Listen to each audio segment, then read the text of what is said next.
All right, welcome to another episode of I Hate Fantasy Football. For Crazy MFJR, I am the captain, and this will be our Week 7 preview. We'll also take a quick look at waivers. Let's start with waivers. I looked at waivers, and I saw that Lisa got outbid again. She did. On every single player that she tried. She did. I think that she might need to open up the pocketbook a little bit. She might. She has $84 left. That's a lot. She's 2-4. That's not good. Is it time to sell? Is she too fiscally responsible? That's where Tom got that word from. Do you have to spend money to make money? I think so. It might be time to dive a little bit deeper, spend a little bit of money. What are you saving it for? I mean, I've traded Fab in the past, but that's when I've been either way ahead or way behind. So you're getting to that way behind point, but I don't know if that's where you want to be, Lisa. Spend some money, get some players, try to do something. $2 she bid on Golden Tate, $2 she bid on Allen Hurns. That ain't gonna get it done. It took $9 to get Golden Tate. Well, it probably wouldn't have taken that much, but it didn't quite.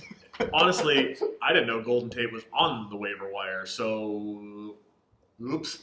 But you got him. You also got Niall Davis for $18. So you want to trade for him?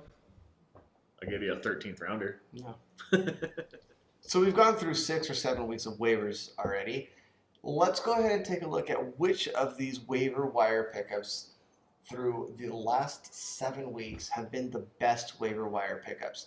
I looked at it. I said, hey, Josh, let's take a look and let's do that. And I picked my one. Yeah. And I said that Hunter Henry is probably the best pickup so far. Yeah. Gus goes with his 2 tight end set. He loves his tight He end. only spent $3 on it. The last 3 weeks has been, he scored 12, 13, and 14 points over the last 3 weeks, and probably going to continue to do something just like that. And Antonio Gates is old and hurt. Yeah, so between Gronk and Hunter Henry, Gus has a pretty good set there. Got cinched up. When I looked at it, I picked my one. Josh, you looked at and you wrote down 5. I did.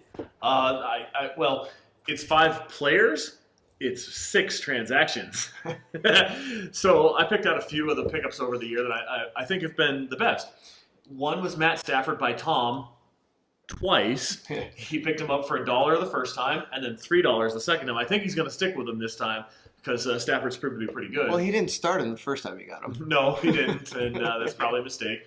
Wally picked up Terrence West for $3, and that guy is running away with the Baltimore running back job. He looks to be pretty productive, and we'll see how long it lasts. It could be the entire year. He helped him beat me this week. I like him. Matt Ryan, Keitel picked up Matt Ryan for $11. That was the big spender on my list, and it's only $11. But Matt Ryan's been money so far, even against the Seattle defense this last week. He put up big points against a defense that you think is going to be really a shutdown defense. He was awesome.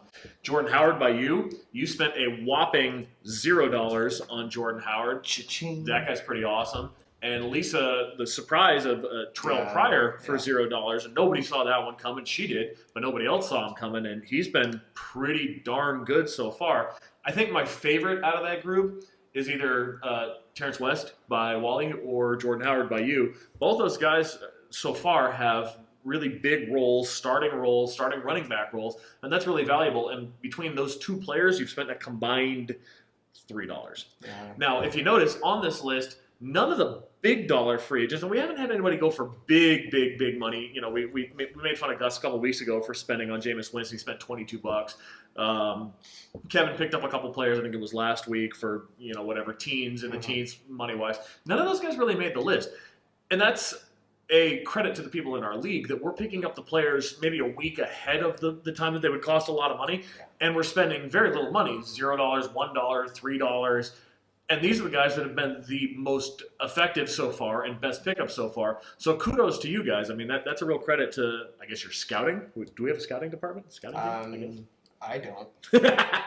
Well, you're on that list. Jordan Howard for $0 is a pretty good pickup. So he's available. Anybody wants him? 13th rounder? No.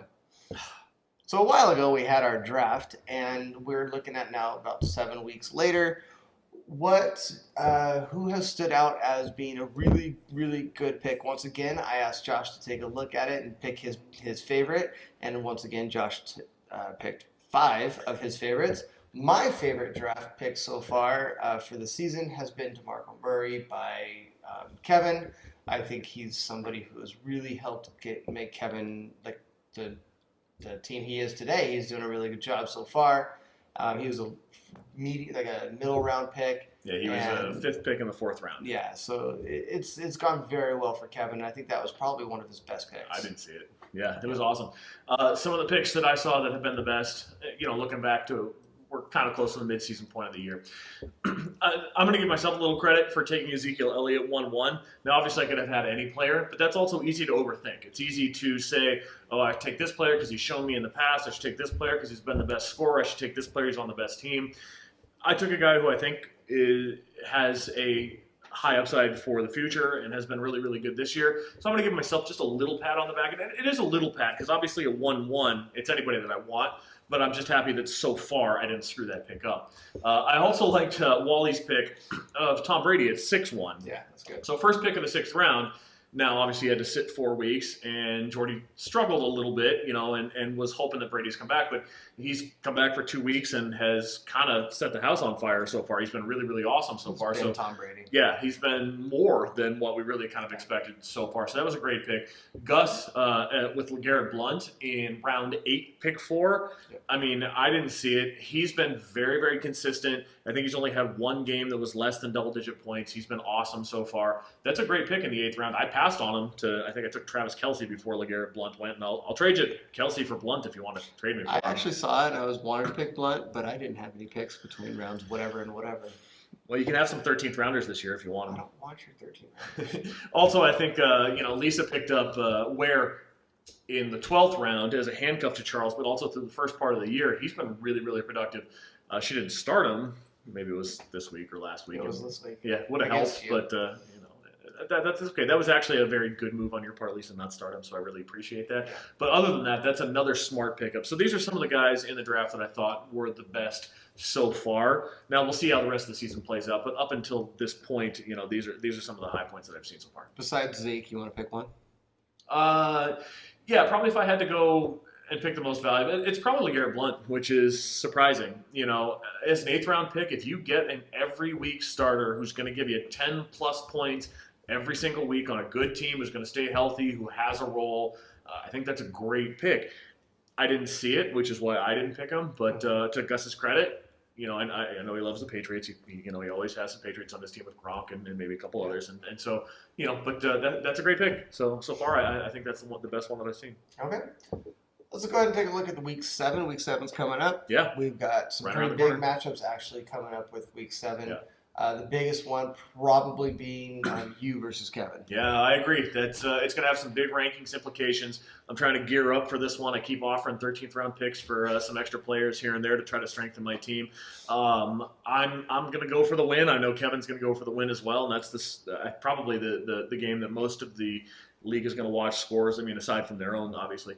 But it's going to be interesting to see who's really going to take control and who's going to be in the top moving forward. So I'm excited to see that. Kevin's going to need to score more than 90 this week. More than 90. I'm hoping. Please, it's got to be more than 90. If I lose to less than 90, I'm not going to be happy. A couple other matchups I find interesting. I'm going up against Gus. Yep. I think that my team is better than Gus's. I think that my record should be his record, and his record should be mine. I think that Gus has gotten pretty lucky, and I've gotten pretty unlucky. So this week, when I score my 111 points, Gus scores his usual 107. I should be the victor. That's cute. I hope you guys can kiss and make up afterwards. Okay. And finally, we have the Battle of the Jordans. It is the rematch from last year's Super Bowl. Yep. I kind of think that whoever loses this match should not get to use their name for a while. They don't get to be Jordy or Jordan? No, I think they just have to go by their last name. Okay. So they're just Keitel or just Wahlberger? Mm-hmm. Absolutely. Okay. Those are the stakes, guys. You lose your first name if you lose this matchup. We made them for you. Go for it. All right, that'll wrap up another week of We Hate Fantasy Football. Yep. We, for Crazy MFJR, I am the captain, and we will see you next week. Bye.